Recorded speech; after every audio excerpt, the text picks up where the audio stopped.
So even though every single stud rang off in this flange that held the exhaust pipe, not very well, I've managed to get all the studs out of the manifold without any ringing off, so I'm really quite pleased. But unfortunately the poor old manifold has seen better days. It's actually fallen completely apart and completely full of holes, so I think a new one is required. When I said the studs had come out of the manifold, I really meant the studs had come out of the block. There's only 3 left in, and so I'm going to leave them well positioned where they are and just try and go around them with a wire brush on a drill, clean the threads up, and I think they'll have to be okay. This one's the hardest to get to and a bit rusty near the block itself.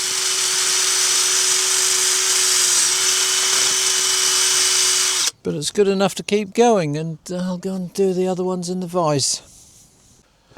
Yeah, the threads on the studs, the nut end is quite badly seized up, but the rest of them on the actual bit where it screws into the block are not bad at all. So a quick clean up with a wire brush. So this is the last one, and what looks like the worst one I've got. Couldn't resist having a go and trying to get it off. The others have done alright in the end. Let's hope this one will. Should be warm enough, I think.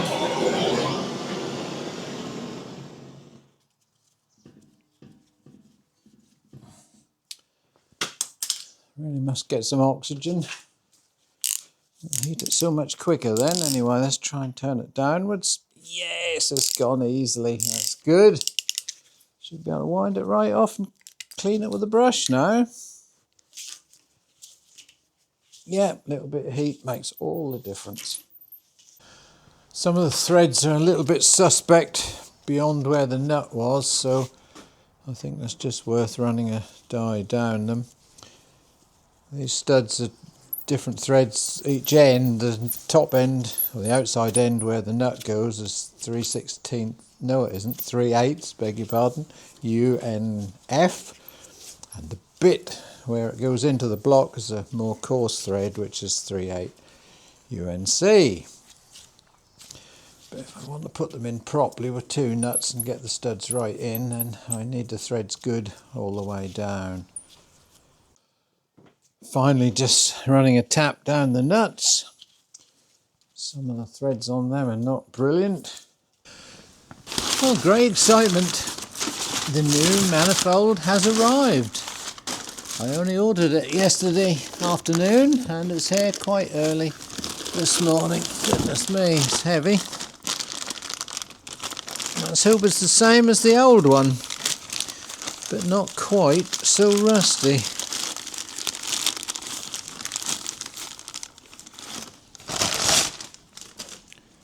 Oh, well, I must say that does look slightly different to the old one. Pretty confident it will fit. I'll get all the studs back in the block and then have a go. Then I've got to make an adapter to fit on between that and the new exhaust pipe it's going to have. So all the studs are in to the proper depth. All the new gaskets fit, as does the new manifold. The proper elbow that screws on the top there is swept back because of the water pipe running along there beside the rocker box, and so it looks like I'll have to bodge something up, as they're £72 and I'm far too tight to buy anything like that. I also have got a screwed top piece in them, so something must screw into them. Never actually seen one in the flesh, but I'm going to fit an exhaust pipe that was on a Fordson Major simply because they're very cheap and I've got one. So that's what this one's going to have. So even though it does fit, and I'm pleased in that respect, there actually are differences. in between the old one and the new one, in that this plate here is a different shape. This one is more narrow and longer, and I nearly, while I was waiting for it, made another one of those using that as a pattern, and I'm really glad that I didn't, because that would have been a complete and utter waste of time, because it wouldn't have fitted. So I've got to put a new bandsaw blade on and hack a bit of metal up off the scrap heap and start welding something up. It's about time this poor old bandsaw blade was changed. I'll see if I can keep the thing in focus and show you the teeth. Most of it cut perfectly all right, but that got one tooth chipped off. Yeah, there's the really bad bit. And then every time that bit comes round, the saw falls down and bangs the next tooth off, and eventually it's lost a lot of them. But there we are, put a new one on now.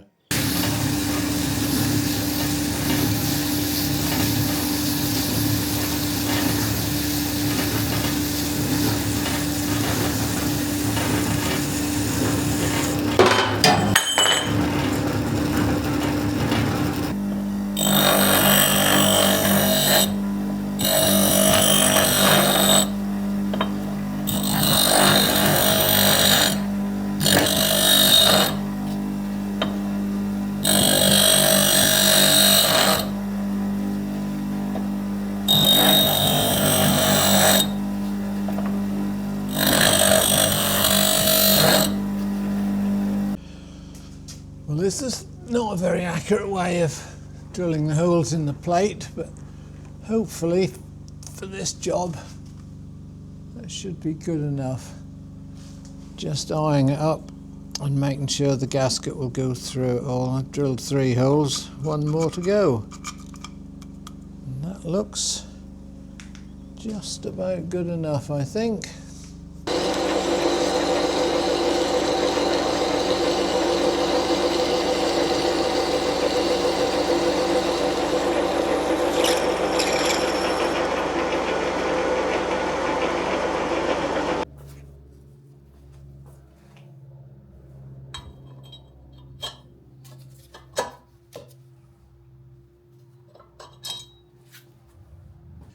Studs are a little bit long, so I'll just trim them off.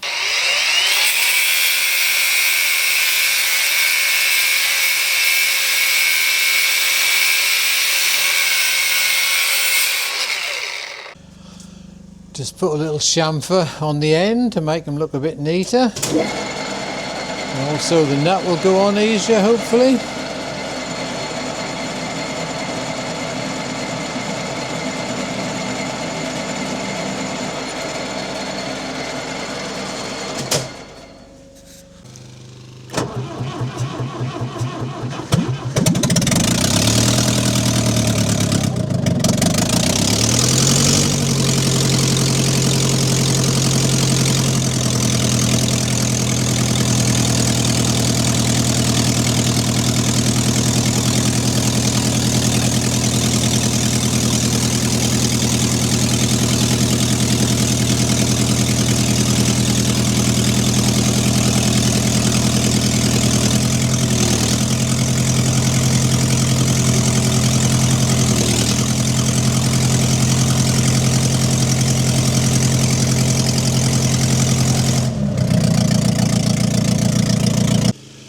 So I had to start it up to lift the bucket out of the way so I'd get the manifold on, forgetting that I'd put the gaskets on, and one has fallen off. Aha! So thought I had it then. I'm just fishing with one of these tools that can grip things.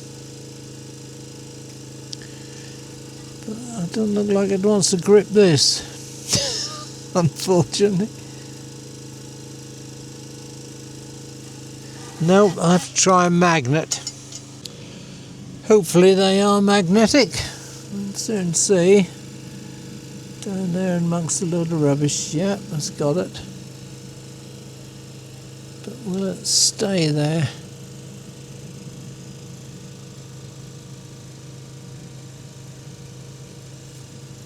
Yes, success.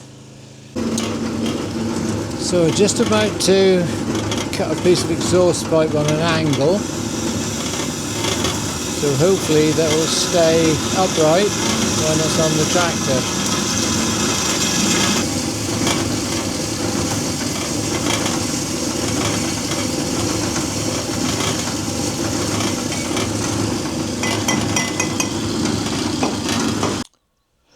Drilled out the hole in the plate now, as big as I can in my small pillar drill.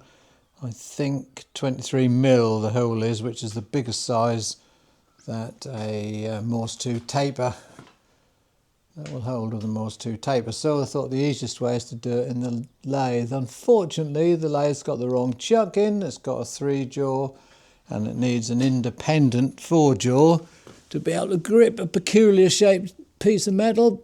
So I'm just going to stick that one on, which are very heavy. Of course, all the professionals and the people who know what they're doing have a little hoist to do this, but I'm far too stingy for anything like that, and I work on the grounds that that's going to keep me fit, possibly. So we do it by hand.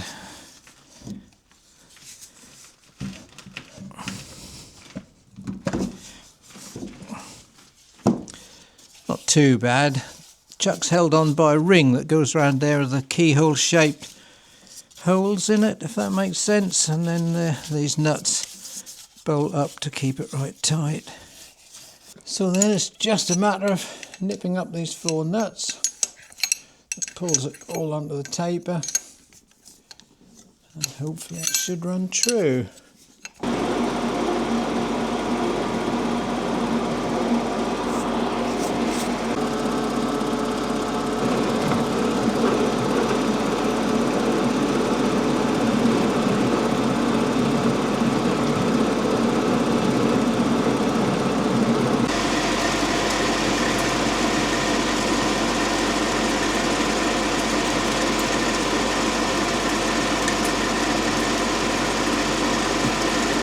So that's the whole board. Just made a little recess in there for the pipe to sit snugly in. That'll be easier to weld around the outside then. So it's fixed to the plate just with a couple of tacks, and it should be fairly upright. I'll just have a look through the top of the bonnet. Yeah, it looks fairly square.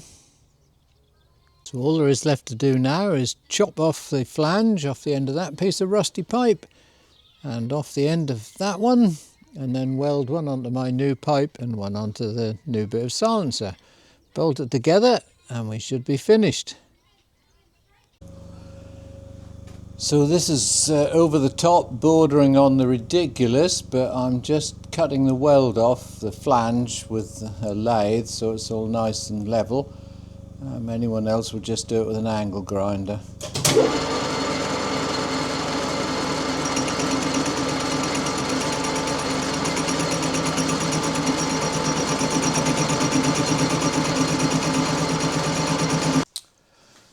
Now that I've got my brain in gear and made a flange that will go through the hole in the bonnet, just machined a little recess in it and I'll tack it on, see if it fits.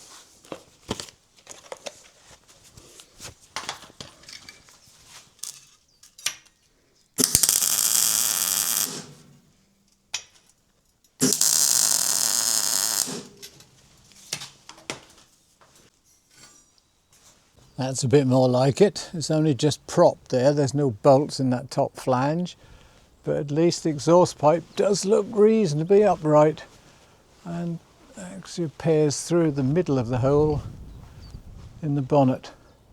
So I can go ahead and bolt it together and put a new gasket on.